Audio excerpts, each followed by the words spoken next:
मुश्ताक अहमद यूसुफी साहब एक मारूफ मज़ाह निगार होने के साथ साथ एक पेशेवर बैंकर भी थे। वो पाकिस्तान के 5 मशहूर बैंकों के सदर और बाद अज़ां पाकिस्तान बैंकिंग काउंसिल के भी सरबराह रहे। 1947 से 1977 तक पाकिस्तान में शराब नोशी पर पाबंदी नहीं थी और मुख्तलिफ क्लबों और फौजी मेसों में पीने वालों को शराब मुहैया थी। उस जमाने में बैंकों के मालिकान की तरफ से बैंक के सीनियर ओहदेदारान को ये हिदायत थी कि महीने में 1 या 2 दफ़ा मैं नोशी की महाफिल का इंतज़ाम करें ताकि ज़्यादा से ज़्यादा लोग उन बैंकों में अपना पैसा रखें और मालिकान को फ़ायदा हो।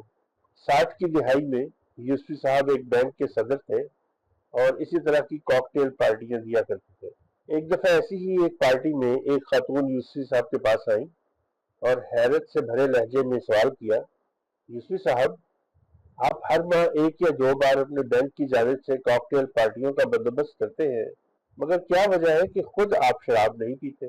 यूसुफी साहब ने थोड़ा सा तवक्कुफ किया और फिर जवाब दिया कि मोहतरमा, जो बातें और हरकतें ये लोग शराब पीकर करते हैं वही बातें और हरकत मैं बगैर पिए कर सकता हूँ।